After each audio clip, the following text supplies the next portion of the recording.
പെണ്ണും പൊറോട്ട ഒരു നാട്ടും പുറത്തെ ഒരു കോമഡി രീതിക്ക് എടുത്തേക്കുന്ന പടമാണ്. ഫാമിലിയായിട്ട് വന്ന് ഇരുന്ന് കണ്ട് ചിരിച്ചു വിട്ട് പോകാം. കാരണം നല്ല വർക്കായിട്ടുണ്ട്. കോമഡിയൊക്കെ ഒരു ചെറിയ പ്ലോട്ടാണ്, പക്ഷേ അത് നല്ല രീതിക്ക് വർക്കായിട്ടുണ്ട്. എല്ലാവരും പുതുമുഖങ്ങളാണ്.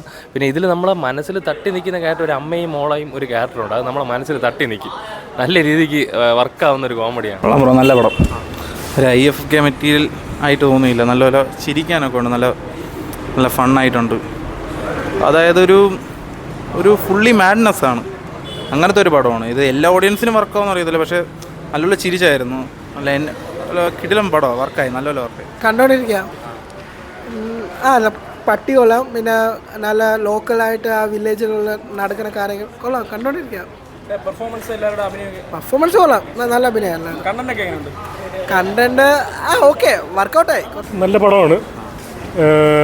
പണ്ട് രാജമാണിക്യം തിരുവനന്തപുരം ഭാഷയിൽ വന്നെങ്കിൽ ഇത് ഇത് എന്തുവാ പൊറാട്ട് നാടകം മറ്റേ കാസർഗോഡ് ഭാഷ മാത്രമല്ല, കാസർഗോഡിൻ്റെ ഗ്രാമീണ ഭംഗിയും ഗ്രാമീണയുടെ ആ ഒരു കൾച്ചറൽ എന്താ പറയുക അവരുടെ കാര്യങ്ങളൊക്കെ നമുക്ക് ഈ സിനിമയിൽ കാണാം. ഒരു നാടൻ പശ്ചാത്തലത്തിൽ ചെയ്തിരിക്കുന്ന പടമാണ്.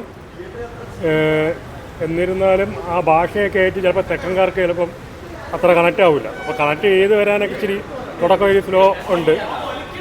ഓവറോൾ ഇതിൻ്റെ നല്ല എഡിറ്റിങ്ങും നല്ല സിനിമാറ്റോഗ്രാഫിയും പിന്നെ ഒരു നല്ലൊരു സംവിധാനവുമാണ്. പിന്നെ പ്രകൃതിയും മനുഷ്യനും തമ്മിലുള്ള ഒരു എന്താ പറയുക ഒരു താരതമ്യ പഠനം ഈ സിനിമയിൽ കാണിക്കുന്നുണ്ട്. കാരണം പ്രകൃതിയിലെ മറ്റ് ജീവജാലങ്ങളുടെ അത്രയും സ്നേഹവും മനുഷ്യനുണ്ടോ എന്നുള്ളൊരു ചോദ്യം ഈ സിനിമയിലൂടെ കാണിക്കാൻ സംവിധായകനും അതിൻ്റെ കഥാകൃത്തും ശ്രമിച്ചിട്ടുണ്ട് എന്നായിട്ട് എനിക്ക് തോന്നുന്നത്. ഒരു നല്ലൊരു സിനിമയാണ്. സാമൂഹിക പ്രസക്തിയുള്ള പടമാണ്. സിനിമ ഫാമിലിയായിട്ട് വന്ന് കാണാം. കുഴപ്പമില്ല, കൊള്ളാം. പാലക്കാട് ഭാഷ പിന്നെ മേക്കിംഗ് രീതിയൊക്കെ കൊള്ളാം. അടിപൊളി. കുഴപ്പമില്ല. ഒരു തവണ കാണാനുള്ളതാണ്. കുഴപ്പമില്ല. ഭയങ്കര ലോക്കൽ ഒരു പടമാണ്. ഭയങ്കര ഒരു ഗ്രാമപ്രദേശം. അവിടെ നടക്കുന്ന ഒരു ദിവസം നടക്കുന്ന കുറേ കാര്യങ്ങൾ, അവരുടെ പരദൂഷണം, അങ്ങനെയുള്ള ഒരു പരിപാടിയാണ്. എല്ലാവരും പുതിയ ആൾക്കാർ നല്ല രീതിയിൽ പെർഫോം ചെയ്തിട്ടുണ്ട്. അല്ല കഥയായിട്ട് പ്രത്യേകിച്ചൊന്നുമില്ല. മേക്കിംഗ് സ്റ്റൈലും കൊള്ളാം. രാജേഷ് മാധവനെ മാത്രമേ അതിനകത്ത് നമുക്ക് അറിയാം. ബാക്കി എല്ലാവരും പുതിയ ആൾക്കാരാണ്.